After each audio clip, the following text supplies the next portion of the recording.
नेपाली सिरो चाली संसारमा लम्किन्छ जुनकिरी झै ज्योति बाली अन्धकारमा चम्किन्छ यो नेपाली सिरो चाली संसारमा लम्किन्छ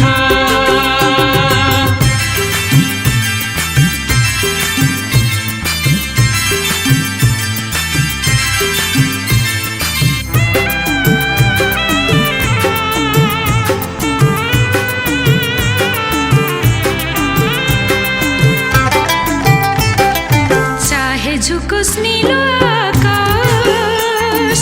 यो नेपाली झुक्दैन चाहे झुकोस् नीलो आकाश यो नेपाली झुक्दैन चाहे रुकोस् चिसो बातास यो नेपाली रुक्दैन चाहे रुकोस् चिसो बातास यो नेपाली रुक्दैन यो हाम्रो आबुखेरिनी सेवा समाजले हामीलाई चाहिँ यो बजार एरियामा बढी मान्छेहरूको आवत जावत बढी हुने र सवारीको चाप धेरै भएको र बाटो काट्नको लागि असुविधा तथा सम्पूर्ण यहाँ आम नागरिकहरूलाई चाहिँ पार्किङदेखि लिएर हरेक किसिमका समस्याहरू झेलिरहेको यस आबुखेरिनीमा र सबै व्यवसायहरूलाई सञ्चालन गर्नको लागि र सबै सवारी साधनहरूलाई सुचारू रूपमा सञ्चालन गर्नको लागि यो एरिया बढी बिजी प्लेस भएको एकदमै व्यस्त सडक भएको हुँदा यो एरियामा सवारी चालकहरूले आम सवारी चालकहरूले चाहिँ हर्नलाई चाहिँ नबजाइकन हर्नलाई निषेध गर्ने कार्यक्रम छ हाम्रो यो कार्ययोजना हो यो अभियानमा छौँ हामी यो अभियान अन्तर्गत चाहिँ यो सम्पूर्ण आम सवारी चालकहरूलाई आजको मितिबाट यस एरियामा यो हामीले यो गाउँपालिकाको एरिया गाउँपालिकाबाट सुरु भए पश्चात यता गोर्खा जानेको त गोर्खा पुलसम्म र हाम्रो ट्राफिकको पोस्टसम्मको एरियालाई चाहिँ हर्न निषेधित क्षेत्र हामीले घोषणा गरेका छौँ र यहाँ आम सरकारका विषयहरूमा जुन आबुखेरिनी सेवा समाजले जुन आवाज बुलन्द गर्नुभएको थियो त्यो आवाजलाई चाहिँ समाधान गर्नको लागि हाम्रो इलाका प्रहरी कार्यालय र अस्थायी ट्राफिक प्रहरी पोस्ट आबुखेरिनीले यो अभियान सञ्चालन गरेका छौँ र यसमा चाहिँ हर्न निषेध मात्रै नभएर स्पिड लिमिट पनि छ स्पिड लिमिट चाहिँ के गर्नु पर्यो भने यो एरिया बढी व्यस्त सडक भएको हुनाले 40 को गतिमा मात्र 40 को गतिमा आफ्नो सवारी साधनहरूलाई चाहिँ चलाउन हुन समेत हार्दिक विनम्र अनुरोध गर्छु किनभने यहाँ विशेष त हामीले के देखिरहेका छौँ भने यहाँको स्थानीय जुन हाम्रो व्यवसायी समितिसँग आबद्ध रहेर स्थानीय रूपमा सवारी चालकहरू हुनुहुन्छ स्थानीय सवारी चालकहरू हुनुहुन्छ उहाँहरूलाई विशेष अनुरोध के छ भने आफ्नो कम्पिटिसनमा आउनको लागि अर्को गाडीलाई भगाउनको लागि भए पनि यहाँले हाम्रो चौकीबाट इलाका प्रहरी कार्यालय आबुखेरिनीदेखि माथि आउने एरियामा चाहिँ बढी स्पिडमा चाहिँ ओभर स्पिडमा आएर सवारी दुर्घटनाको जोखिम चाहिँ बढेको अवस्था छ त्यसलाई न्यूनीकरण गर्नको लागि यो एरिया प्रवेश गर्नु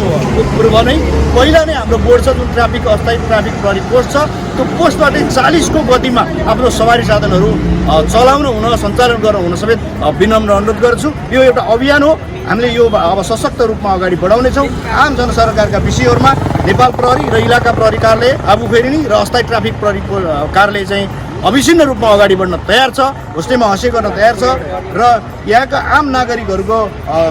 विषयलाई चाहिँ हामीले उजागर गर्नको लागि यो प्रयास गरिरहेका छौँ सम्पूर्ण आम नागरिकहरूलाई भोलिका दिनहरूमा यो अभियानलाई सपोर्ट गर्न साथ दिन सम्पूर्णमा अनुरोध गर्न चाहन्छु नमस्ते यो नेपाली सिरो चाली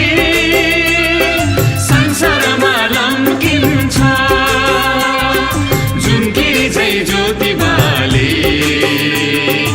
अन्धकारमा चम्किन्छ यो नेपाली सिरो चाली संसारमा लम्किन्छ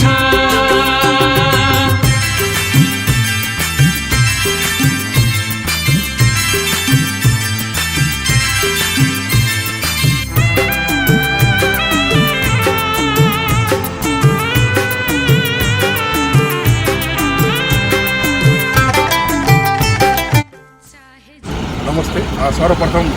इप्रका आबुखेरिनीलाई म धेरै धेरै धन्यवाद दिन चाहन्छु इप्रका आबुखेरिनीका प्रहरी निरीक्षक जो टेक प्रशासनिक सर सम्पूर्ण इप्रका आबुखेरिनीका परिवार र हाम्रो ट्राफिक प्रहरीका इन्चार्ज ज्यू सम्पूर्णलाई म धन्यवाद दिन चाहन्छु। यस मानेमा हिजो हामी आबुखरी सेवा समाजबाट नो हर्न र स्पिड कन्ट्रोल गर्नलाई बजारको क्षेत्रमा र बोलेर जुन तरकारी बोक्ने र तपाईँको त्यो के भन्छ तरकारी बोक्ने र अर्को कुखुरा बोक्ने गाडीहरू अनियमित हिसाबले बत्तीमा चलाउनेको एउटा जनगुनासोको माग राखेर हामीले एउटा विज्ञप्ति जारी गरेका थियौँ। उहाँलाई अपिल गरेका थियौँ यसको समाधान गर्नलाई 24 आवरमै पनि नभनौँ विदिन 12 आवर उहाँले यो कार्यान्वयन गरिदिनु भएको छ। यसको लागि म धेरै धेरै ह्याट्सअप गर्न चाहन्छु सम्पूर्ण प्रहरी साथीहरूलाई। धन्यवाद।